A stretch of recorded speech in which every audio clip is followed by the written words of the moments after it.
Oh, I forgot the music again. That's okay. Did you forget? Did you remember? There we go. Hey, it's a new day. It's a new day. Every day's a new day, but we're on at a different time now. Yes, it's just so everybody remembers today is Wednesday. It is not Friday. You have not missed some days. We are here on Wednesday because that is what we're doing now. The RANT moved to Wednesdays. Made a command decision last Friday that we were moving it to Wednesdays. Yes. And so here we are. Yes. Time for the RANT.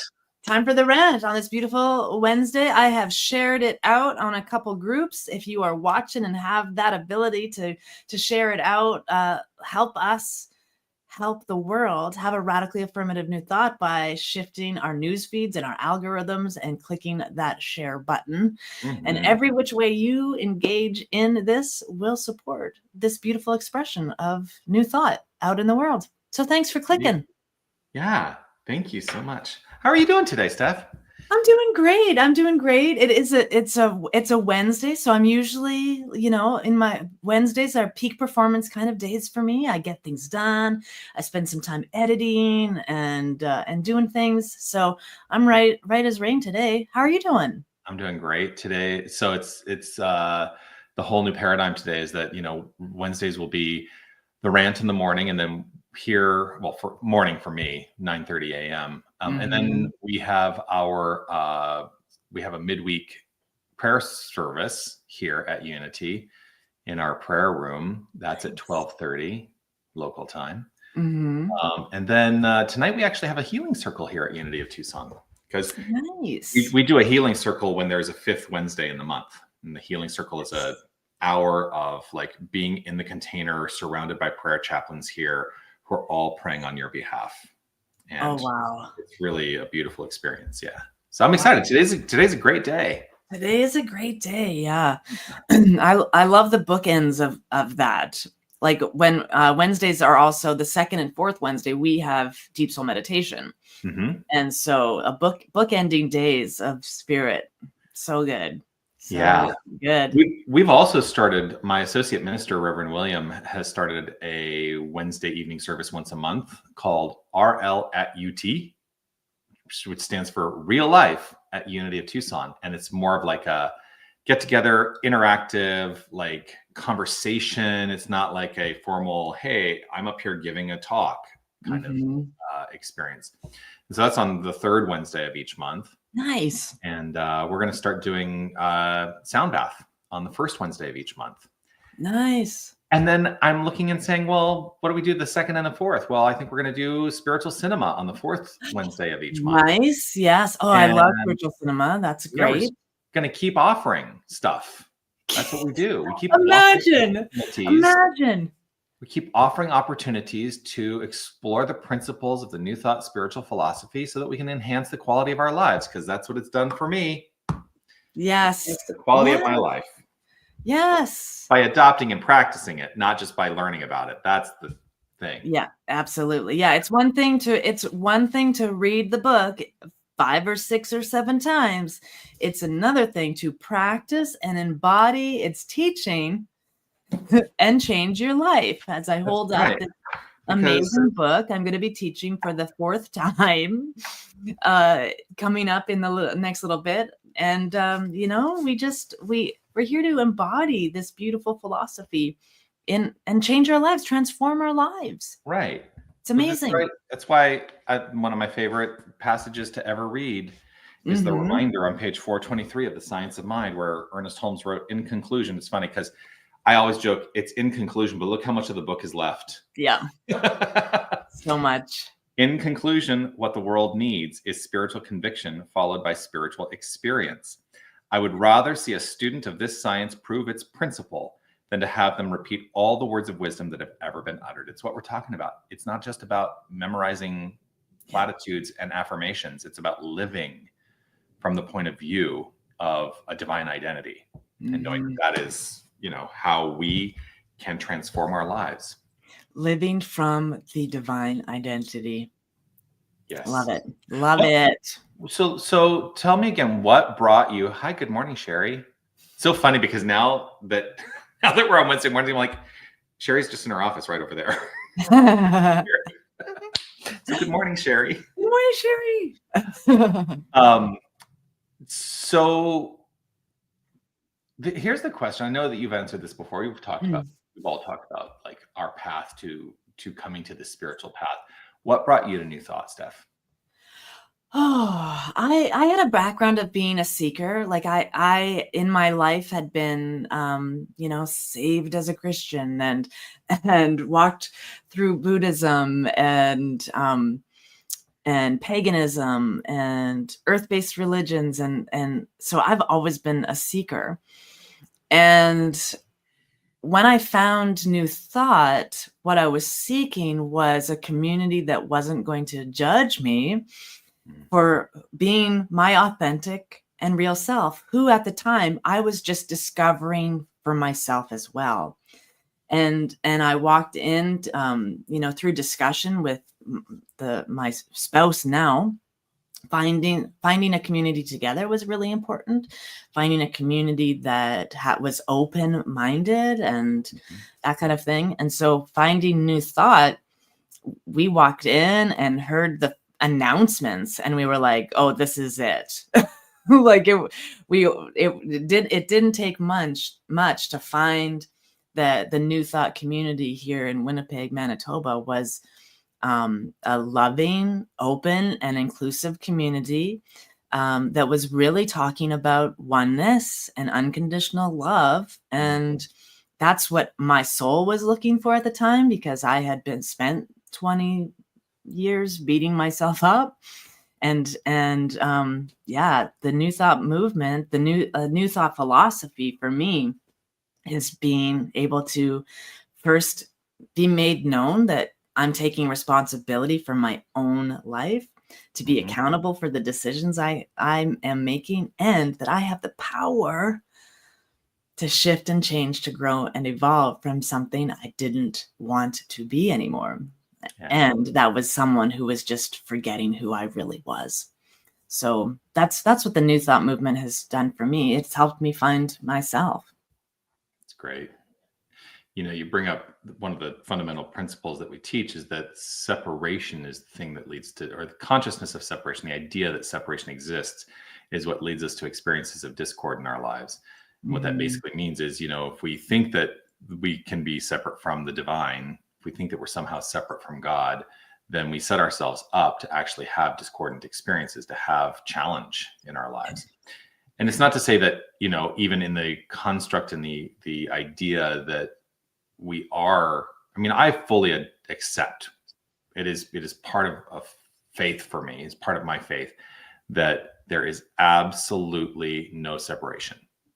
That is fundamental to me. Yes. And yet I still have momentary experiences in my life that feel challenging. And the thing that I always try to remember is that, a spiritual path is not meant to eliminate challenge entirely, but it gives us a context. It gives us a way of moving through it, knowing that there is, a solution to every perceived problem, because problems are only perceptions. The tools to elevate our lives with grace. Yeah. So here's my question. What New Thought principles, what ideas are coming up for you? What's happening in your world that perhaps we could offer a New Thought perspective on? Yeah. That's really what we're here to do, is to start to shift perspective. That's really what New Thought is all about, shifting perspective from separation to wholeness. And in that consciousness of wholeness, we actually empowered to do something about our lives. Yeah. Let us know in the comments. Yeah. Bring us your stuff. Yeah. Let us know what's happening. Yeah.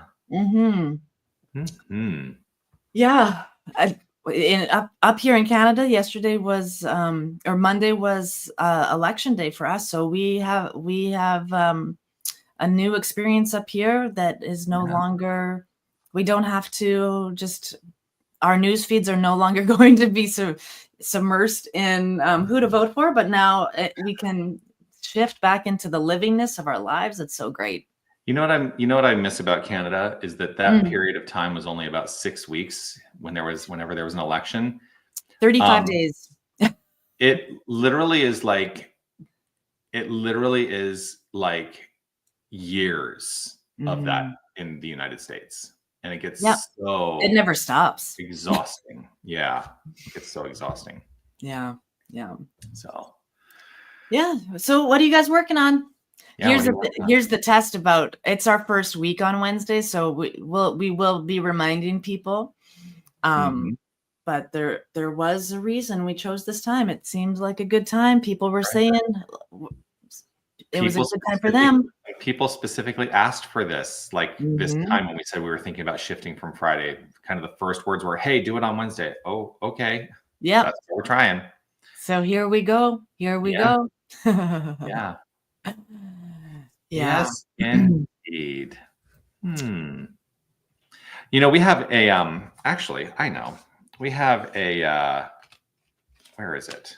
I gotta find it. It's over there. I want to ask you, what does integrity mean to you? And the reason I ask is because tomorrow, May 1st, is a new month here. Well, it's a new month everywhere, not just here. But each month, Unity of Tucson has a guiding theme, and the theme for May is going to be integrity. So what does integrity mean to you? Being true to your word, meaning what you say, saying what you mean, and following through on all of that, including making amends if you need to, or speaking your truth when you're feeling shy. Being true to your authentic self and acting as if you know who that is is a huge part of integrity for me. I think about integrity, you know, the thing is, if something is in integrity, it means that it is whole, right? So I always align integrity with wholeness to really root in the understanding that if I'm in integrity, there's no aspect of me that is separate. And so really wholeness is what integrity is all about for me. It's like, in fact, I got asked a question because we create these little cards that we hand out with the month's theme. In fact, I can go find the card and put it on the screen in just a moment. Nice.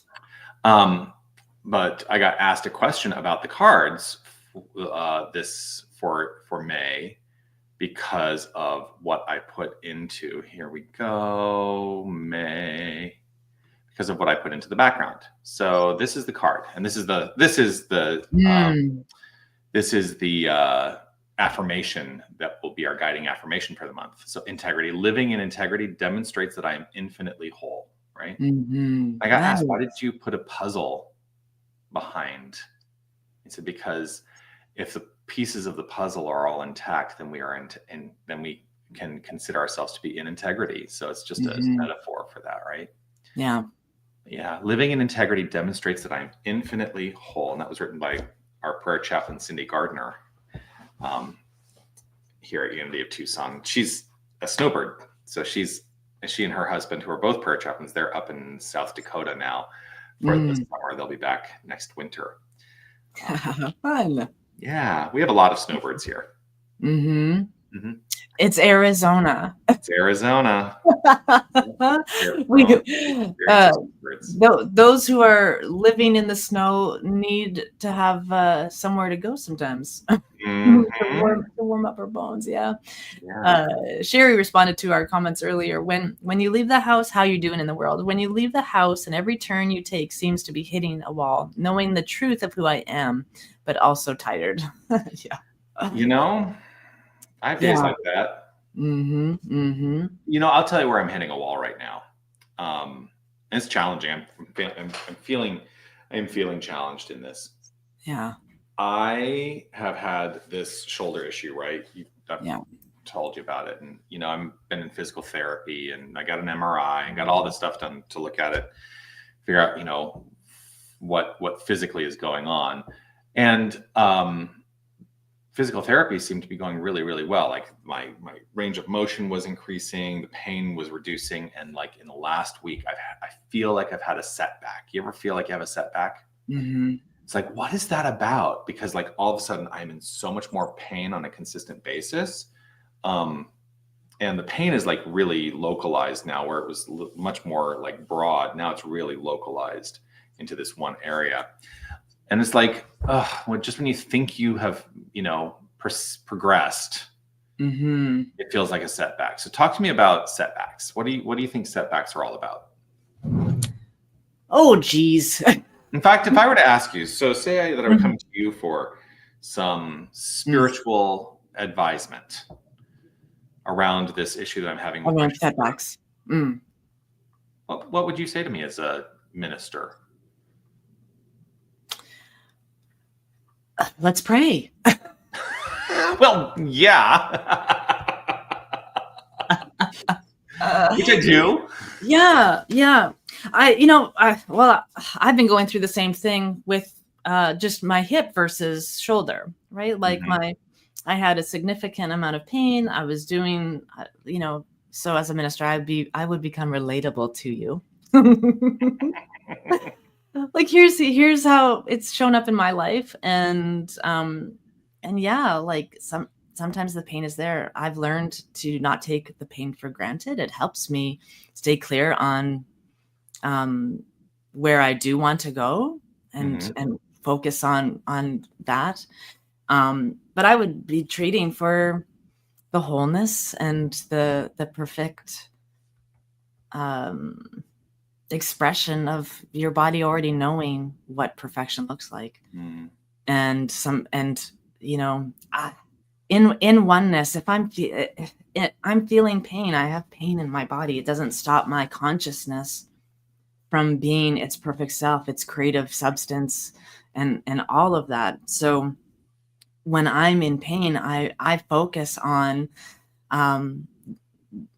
the work of it, or the wholeness of it, and just trusting, that faithfully this pain I'm experiencing is for my highest and greatest good, or I wouldn't be experiencing it. That's my belief.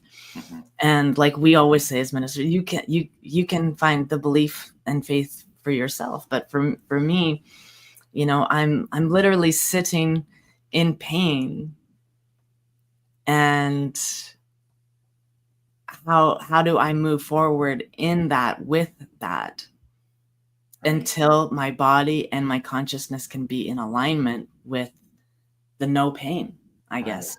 Yeah. Something so there's a quote of Michael Beckwith that just kind of came up for me, and I've never really equated it to physical pain, but how could it be equated to physical pain when he offered pain pushes until vision pulls?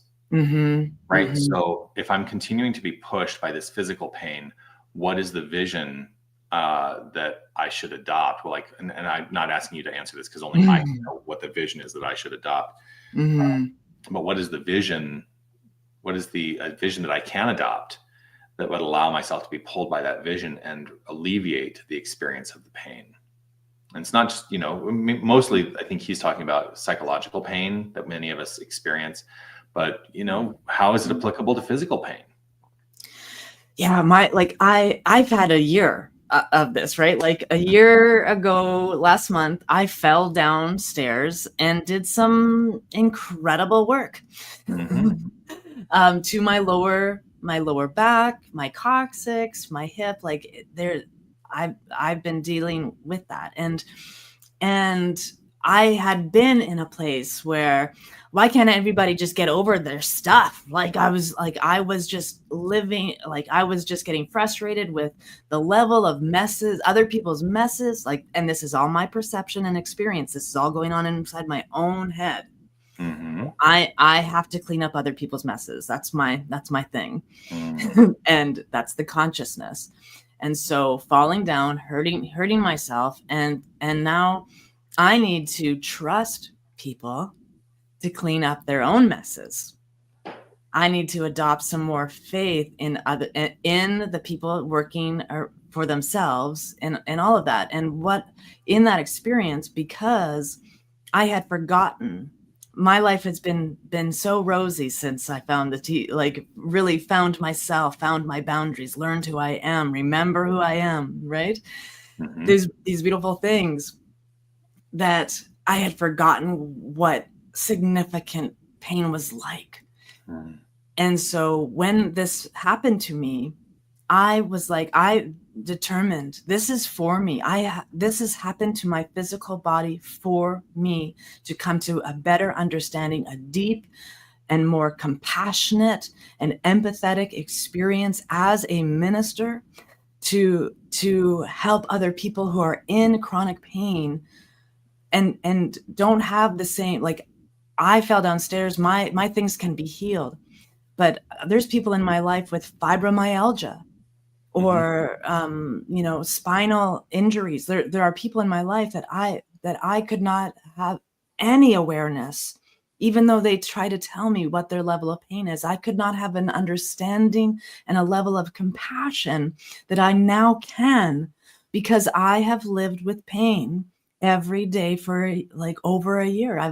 I've been in the experience and using this beautiful philosophy and teaching in my life to shift my mind about the pain, to deliver my awareness to a deeper understanding of the physicality, because I have been living the last 5 years in the clouds. I got my rose-colored glasses on, and if you fall down the stairs and those glasses get knocked off you, Mm-hmm. I am still who I am. I still have the faith I have and the beliefs I have about this beautiful philosophy that I can shift and change, and my consciousness.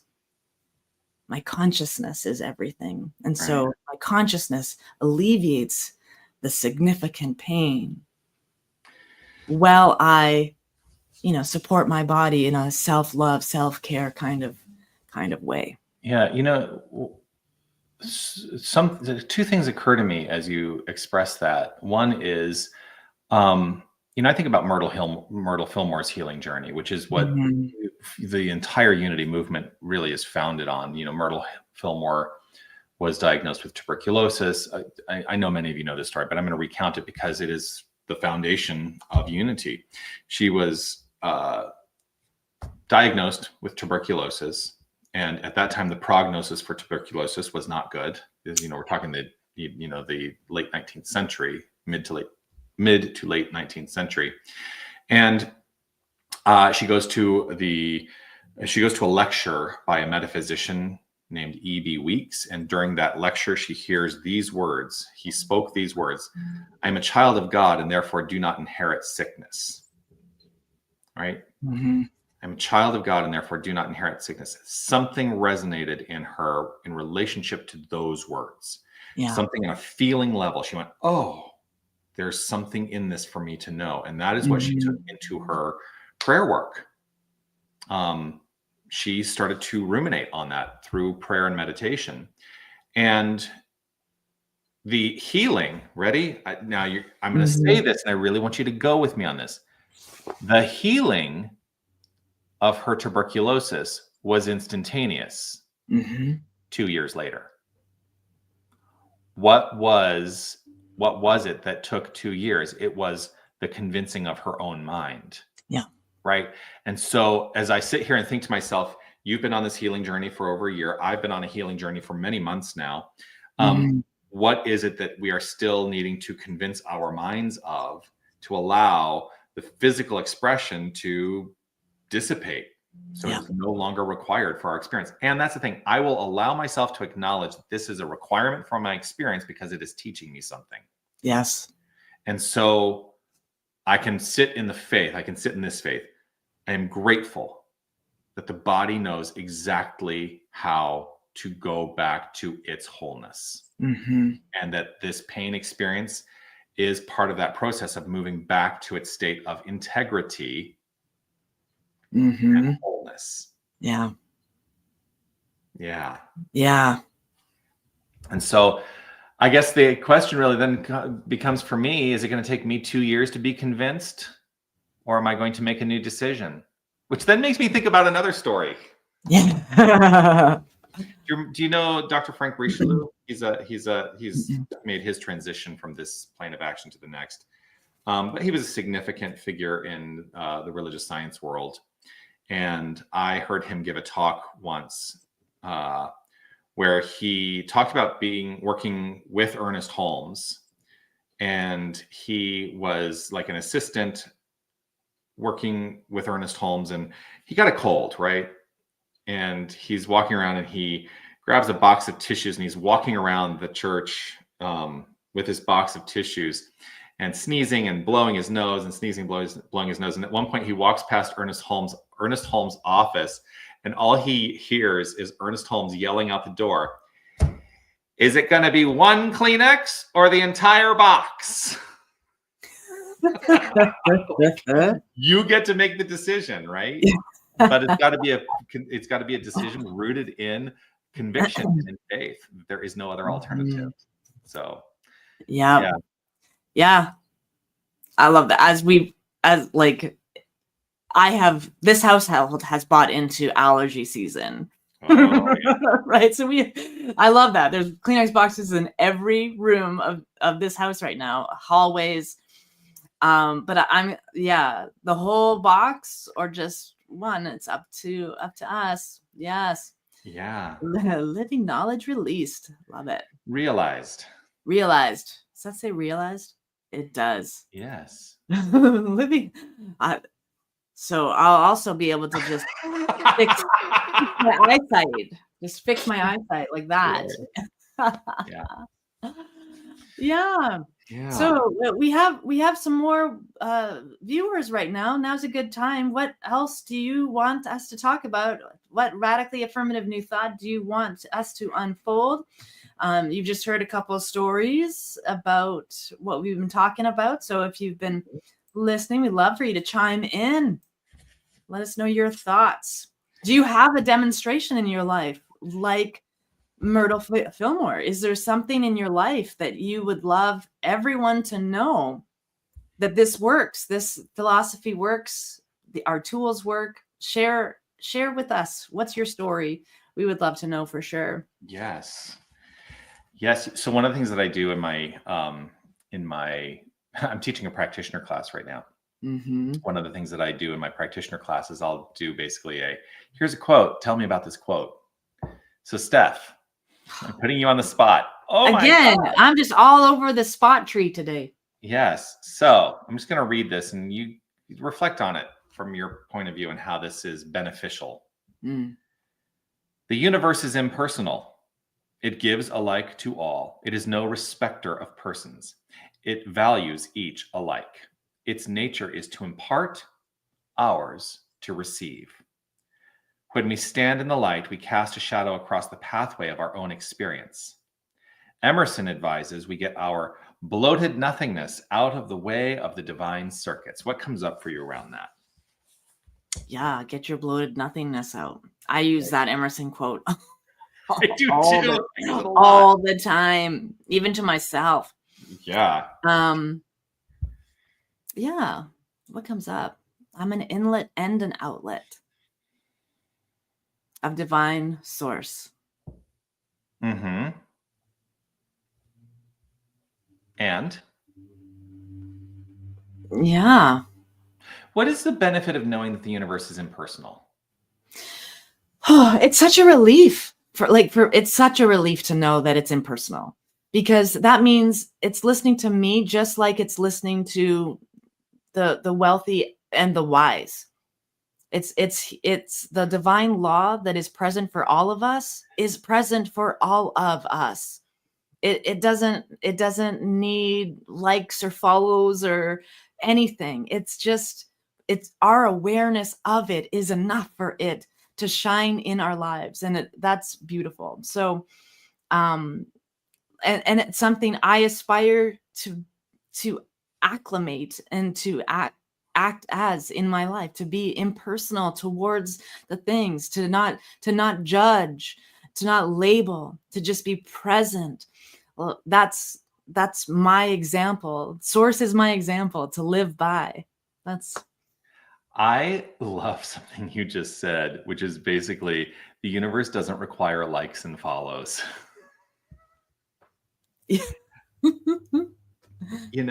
It doesn't work better because we like it or follow it. Like it just Yeah, does its work. And that's yeah, really the whole thing of, it's impersonal. It does what it does. yeah, And, when we are in conscious accord with that which is constructive in our lives, gosh, yeah. how beautiful is that? How I beautiful is I that? think that quote, that's Science of Mind, right? Yeah, it's from That's it's the from book. section 3 of the introduction. Section 3 of the introduction. Yeah, like, What is so that? reading that for the first time, like, the first class I ever took was Building a Healing Consciousness, Science of Mind 103 Mhm. from back in the day. Yeah. I have Um, my I have my thing up there for the Science of Mind 100 series, my certificate. mhm. Yeah. And for me, it's just so it was one of the most freeing things I've ever learned about God, Mm. right? Like from our backgrounds in spiritual philosophy and indoctrination and domestication of what society wants us to know about everything. Mhm. Um, that we're supposed to be doing it their way because that's the way it's always been done. And coming to a philosophy that's like, wow, you're God, all powerful, absolute, infinite, and eternal, is indifferent about all the mistakes you think you've made Mistakes that are we ideas. use to beat ourselves up, Yeah. right? We use all of these things, all the labels and the judgments of ourself and of that other people have of us. And so to be in a faith where God is judging me and being in a place like that was causing harm so much in my life that I had chronic depression and anxiety because the universe was not supporting people like me at the time. Mm. Me being queer, Right? non binary, out of the box, rainbow unicorn kitten, me. Yeah.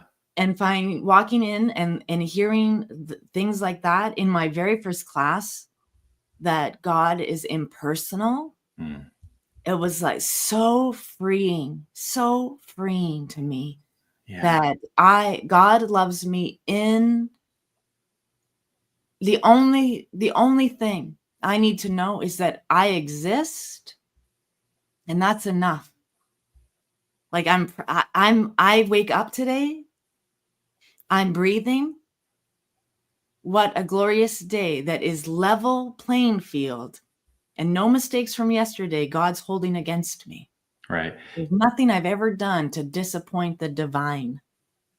So many of us seek to matter in this world. Mhm. Right. And so we end up engaging in activities that we think are going to help us matter. Yeah. And sometimes the challenge is remembering that we matter just because we exist.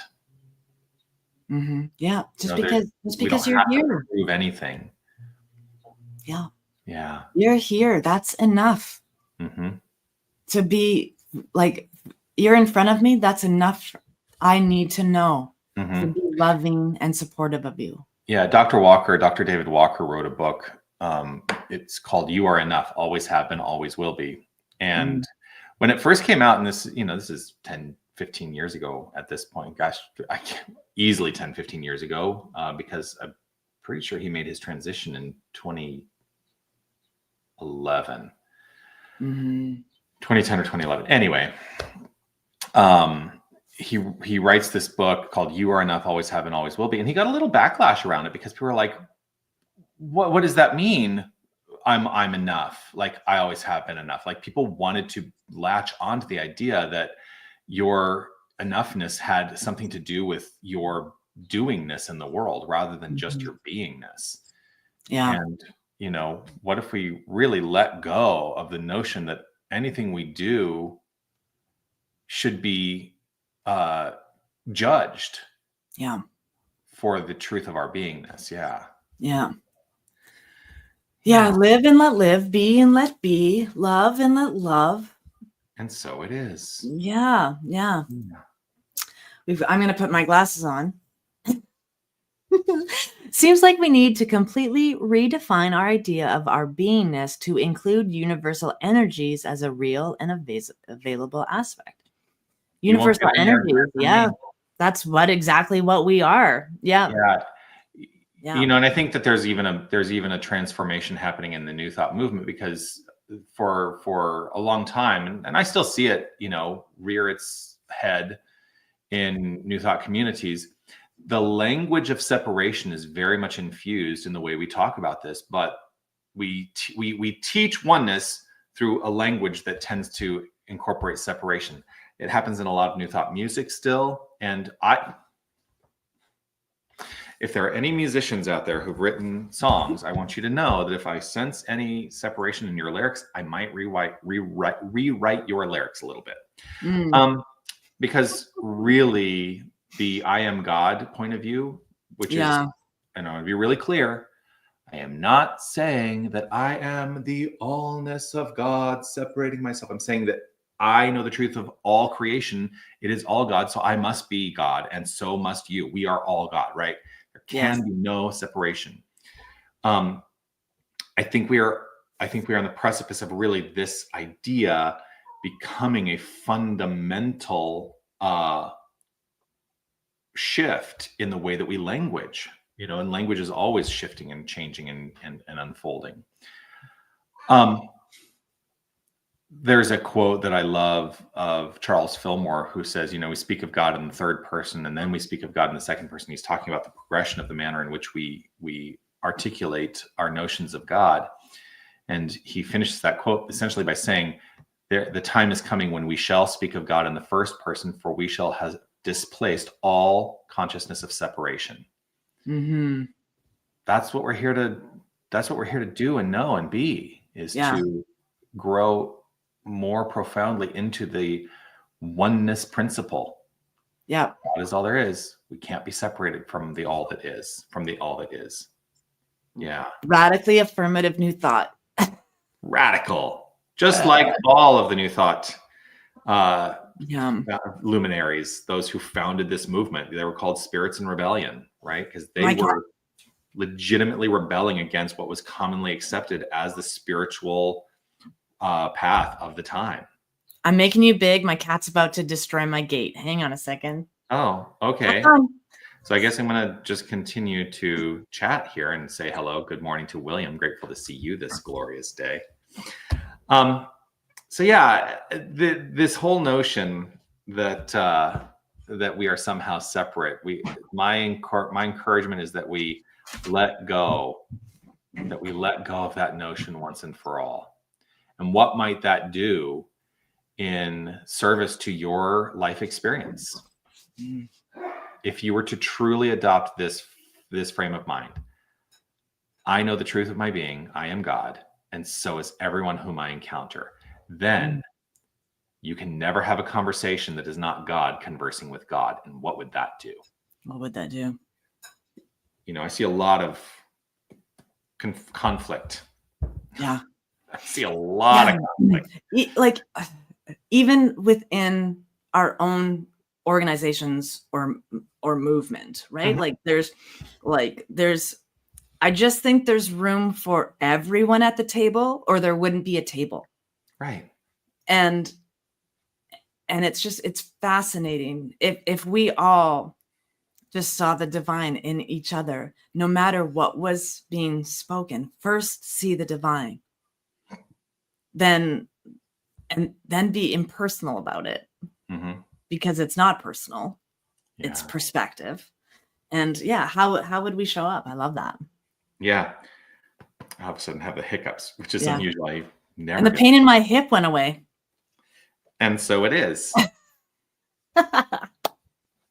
Yeah. You know, we're having conversations in unity. There's a movement happening right now for the integration of two organizations. Sound familiar? Yeah, CSL to become what the ramifications of that might be. And, you know, there are people on both sides of that discussion some who are very much in support of it, some who are very much not in support of it. Yeah. And the reason I bring that up is because you're right. Even in our organizations, we still have discussions that are rooted in conflict. And even though, like, so in Centers for Spiritual Living, for example, we have guiding principles, and we have a vision of this is what we believe. And even those are not enough to let everybody know we're at the same table. Right. Even though everyone at the table is reading the same thing and saying, yes, this is what I believe. This is what I believe. This is what I believe. And then they pull out their chair from the table and go, we're different. No, we're not different. Oneness is oneness. You can't teach oneness another way. Oneness is oneness. But if we struggle and resist that, like, no, my idea of oneness is more valuable than your idea of oneness, then it's not oneness. Right. Yeah. What is the vision these days? I'm like, what is the vision of CSL these days? Is it a world that works for everyone? Is that the vision? Yeah, a world that works for everyone. Right. Awakening, like the mission itself is awakening humanity to its spiritual magnificence. Right. I have no objection to that. Yeah. And the vision being a world that works for everyone. Well, a world that works for everyone means that we must be open and allowing to let other points of view be articulated and not take it personally if they don't align with our point of view. Yeah.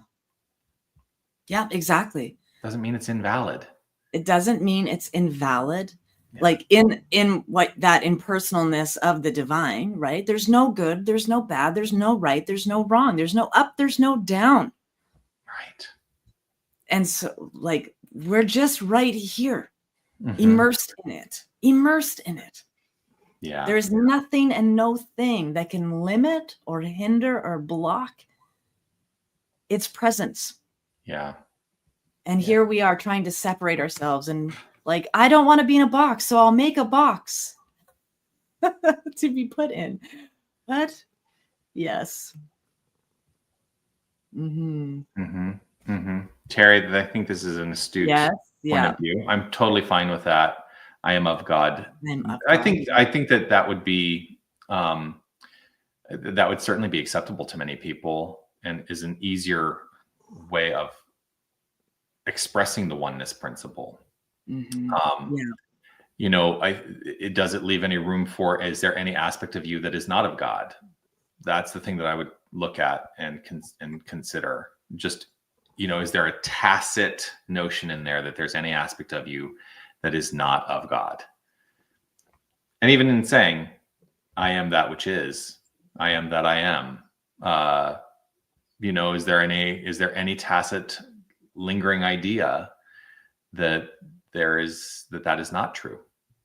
Yeah, but I have no objection. In fact, in the seminar lectures, one of the things that Ernest Holmes said, I think it was seminar lectures, he said, we are not one with, we are not, what was it?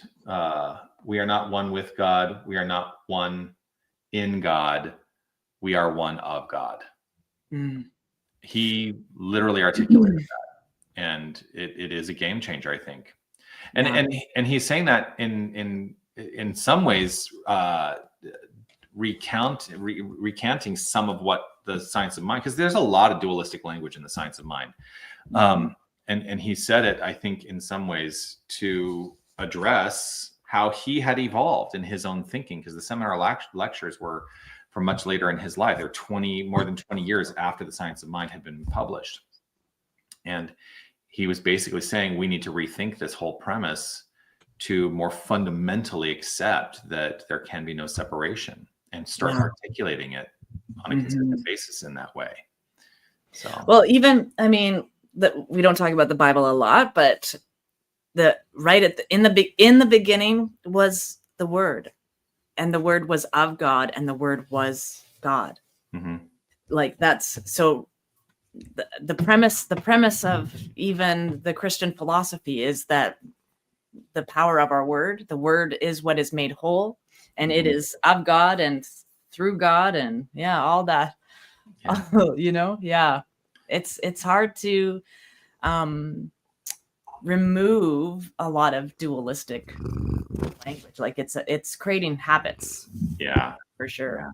My cat is like using the microphone as yes. I hear the purrs. They're lovely. I've been working on incorporating, when possible, this idea of oneness in my interactions with others physically and mentally. I have found people are hungry for basic goodwill from each other. I find that Absolutely. too. Yes. I find that too. Absolutely. Yeah, absolutely. And I people are hungry for basic goodwill. So it's so true. Jonathan and I were talking before we came on together. Like I am craving community connection. I'm craving like a more engaged physical experience of friendship and community and connection, because I live so I'm by myself a lot. I'm in this room a lot. I'm quiet a lot. People come in and start talking. I'm like, oh my goodness, there's people talking. And so that wanting, I'm hungry and wanting to be around people who lift me up, who inspire, who motivate, who challenge me to elevate and evolve, like all of that good stuff. I think being hungry is a good way to say that for me right now. I'm hungry for it. Yeah. Sherry's got something here. Recently, I heard someone say God is my co-pilot, and I feel this still has a feeling of separation. It does. Yeah. For me. Yeah. It's to say God is sitting next to me, not God is the motivating life force energy within me. Yeah. I always even too, like the Ernest Holmes would have said it, like the mind behind my mind. So connected, but still separate from, so that, it's like relooking at language and how we engage with the dualistic expression. Okay, cat. My gosh. Yeah, my talk on Sunday is the theme of my talk is actually inspired by a quote from the Oversoul essay by Ralph Waldo Emerson, where he talks about the soul of the whole. And, really the point of view being that there cannot be any, like, the soul is the soul of the whole. Our soul is the soul of the whole. Mm-hmm. And there cannot be any edge to it. There are no edges in that. And what would the implication of that truly be, to truly live from that point of view? This is your talk coming up? Yeah, on Sunday. So you just heard it. If you want more of that, you can visit Unity Tucson, their website. They live stream. You can watch them on YouTube. If you're in the Tucson area, go down and see and become a part of this community. I have been there. You will not regret your decision to show up to this community. It is filled to the brim, pressed down and overflowing with loving people and such great joyful noise. Oh my God. I love it there. You've just given me such a lovely commercial. You've given this community such a lovely commercial. Feel free to use that in your commercials. This is being recorded. Yeah, it feels good to be. It feels good to be there. It does. Yeah. I feel good being here. Yeah. And community is important to do that. I am who I am today because I have immersed myself in community in multiple places, right? Like I started my journey here in Winnipeg. It was at the time called the Center for Conscious Living, which then became the Center for Spiritual Living Winnipeg. Then Kelowna, CSL Kelowna. Like I've been all over the place. It's been wonderful. So just on that, I was looking at, if you're on Facebook, you get a notification that you've got your memories, like things you've posted in years past on the date. My memories from yesterday.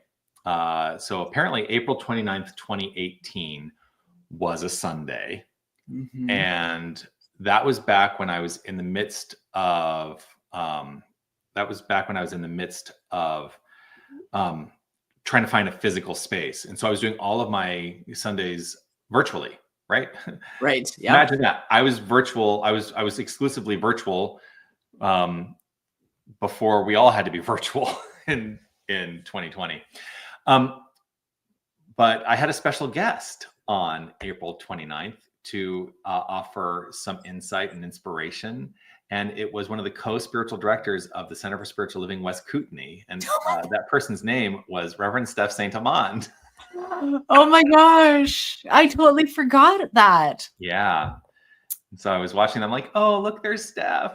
Yeah. Yeah. During that time, I was a guest speaker all over the place because I was already doing online things pre-COVID, Mhm. pre 2020. I was already doing online things. So 2020, 2021 was very eventful for me all over the globe. Absolutely. Speaking via my living room. So we're coming up towards the end of our hour. Mhm. I Yes. do want to bring this up from this person, and I invite you to answer this question. What is this stream all about? It was recommended to me. What I is this would stream all about, What Steph? is this stream all about, you guys watching? We're here to express radically affirmative new thought. We are in a part of the New Thought movement, and we've been doing this. Dr. Jonathan and I have been doing this thing called ministry for some time now in the New Thought movement, and we just love having delicious, deep conversations that elevate our consciousness and keep us growing and evolving. We cannot grow and evolve by ourselves, stuck in the mud. We need conversation and dissecting what we believe. Like Dr. Jonathan, you say all the time, question everything, question what I say, question what we've been taught. Yeah. Question what we've been taught. I And say it to my community every Sunday. I say, I'm not here to tell you what to think, and I'm not here to tell you what to believe. Basically, my work in this new thought as a new thought minister is to offer the tenets of the philosophy, to express the tenets of the philosophy, and you get to decide what you will do with them. And so that's what we're here to do. We express the tenets of the philosophy, and we go on exploration. Yeah, we call them sometimes call them tangents. Because Yeah. sometimes we go like get on a topic and an hour later we're like, whoa, we just talked about that for an hour. Yeah. Yeah. And so that's why we're here. Yeah. And for those of you who may be joining in at the end of our hour for the first time, Reverend Steph St. Amand. She is the spiritual director of One Love Awakening, which is a virtual community, but she is based in Winnipeg, Manitoba, up in Canada. And I'm Dr. Jonathan Zenz. I am the senior minister at Unity of Tucson, and that's in Tucson, Arizona. And we are besties for more than a decade. Yeah, 14 years. Yeah. Yeah. Yeah. Hi, so there we are. So yeah, well, I think our time is complete. Yeah. So if you are in Tucson, there's stuff going on this evening. Healing Circle there at Tucson. One Love, we've got Contemplation Corner starting this Saturday. It's going to be the first Saturday every month. It's an opportunity to check in and chew on new thought principles together. We're going to be working through initially the Creative Mind, little essays by Ernest Holmes, one at a time. So it's going to be fabulous. So that's happening too. You can find out everything about each of us on our social. Yes. All of our social media platforms. It comes up in the final reel. But basically, Unity Tucson is where you can find me.